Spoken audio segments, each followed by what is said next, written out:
I want to focus on Ukraine because, of course, as you say, you're both here in the capacity of business leaders, but you've also been instrumental in shaping the message of the administration. You talked about Europeans, and Europeans are concerned that Ukraine is going to be abandoned. Are those fears valid?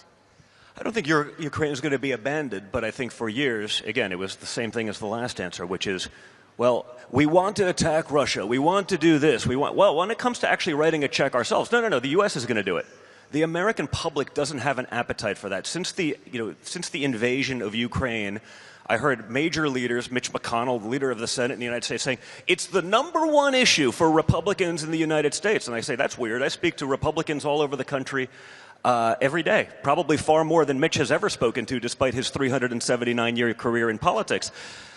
I did that on a weekly basis, and I surveyed people at every talk I did. It got to the point where it was probably well over 200,000 Americans that I spoke to directly. And I'd be in a room like this, and I'd ask, is Russia-Ukraine a top 3 issue for anyone in the room? Nothing. Is it a top 10 issue for anyone in the room? I think I got 3 people that once said it was a top 10 issue. 3 out of hundreds surveyed, hundreds of thousands, every weekend for 2 years, till basically through the campaign. One person misunderstood the question. He thought it was a double negative. One person was actually from Kyiv, so he was like, it was a big deal for him. And the other person was, I think on the board of Raytheon. So there was no appetite for that, but that didn't stop a Republican Party from saying it's the #1 issue. It's not, and we actually have to listen to the will of those people. So we want peace, we want to stop the death, but I even saw that yesterday where, on this very stage, what was the idea for Europe, who is on the border of Ukraine, who has much more at stake if this happens? Well, our plan is to win economically when pressed on the issue. How are you going to do that? Well, we're just going to wait for Russia to go bankrupt. That's not a plan. That's not an idea. The gentleman from Spain was a lovely guy. I saw him last night later on at the Forum, but Spain was putting in 2.2% rather than the 5% required by NATO because my father actually wanted people who are the biggest stakeholders to get into the game. Well, we feel that our 2.2% is being utilized more efficiently, and therefore we're not. That's not an answer. That's not a solution. And again, I understand why they are there, because America has set a precedent for decades that they'll just write the check. But if the will of the people isn't there, everyone needs to step up. Everyone has to do their share. And that includes what's happening here in the Middle East. If we do that collectively, we can get to an answer. But if we default to the old ways of America's just going to be the big idiot with a checkbook, that's not going to work. That's not going to happen. And you saw what happened. When my father starts threatening they're going to pull out, we're not going to do this anymore, because he's listening to the people that elected him to office, the whole world, this is outrageous. It's not outrageous. It's common sense. When we're bombing drug boats in the Caribbean, people who are literally bringing in fentanyl to America, something that kills 100,000 Americans a year. Okay, just for perspective, that's 2 Vietnam Wars a year in America. The neocon establishment, the Democrats, how dare you do this? I mean, that's a far greater, clear and present danger to the United States than anything going on in Ukraine and Russia, and yet they're against it. Think of the insanity of that. So my father has a common sense approach to everything. That's because rather than being a lifelong bureaucrat who's never actually done anything in the real world, he has, and he understands what that means, and we have to act accordingly.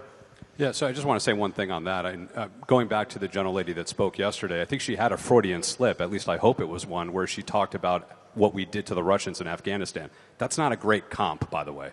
Okay, that's a horrible comp. What we were doing, we're funding a mujahideen that create radicalization in that country, and we know what we reaped after that.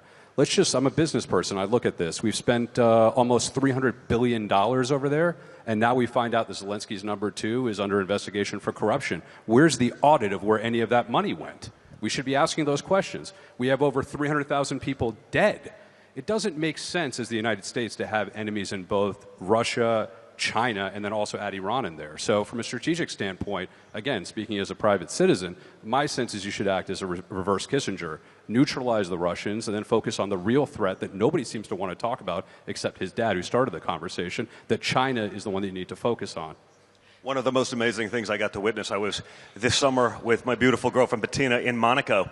and we were driving around, and on an average day, 50% of the supercars, the Bugattis, the Ferraris, the this, all had Ukrainian plates.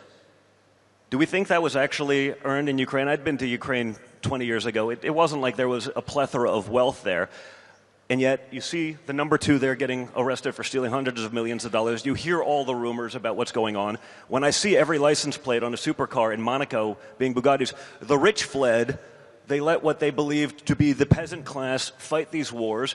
And there was no incentive to stop, because as long as the money train was coming and they were stealing it and no one was auditing anything, the leaders, the decision makers, there was no reason for them to ever come to peace.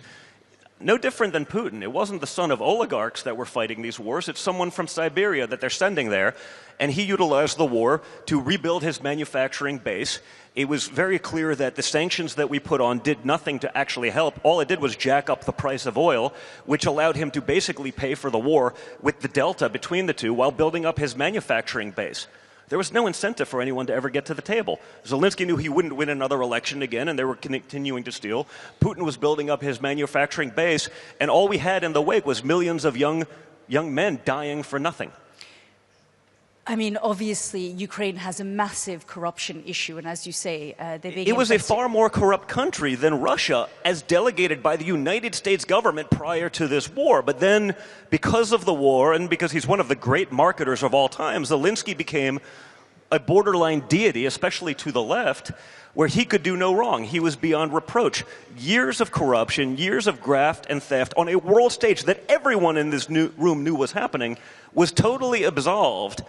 And it's ridiculous. We're not dealing in reality. But is your hunch that President Trump is going to walk away? I think he may. What's good about my father and what's unique about my father is you don't know what he's going to do. The fact that he's not predictable, he's not following the playbook of every clown who's, again, been a bureaucrat for decades, you don't know.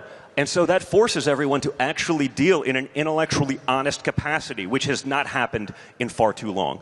If you like this video, then like, share and subscribe to Mirror Now.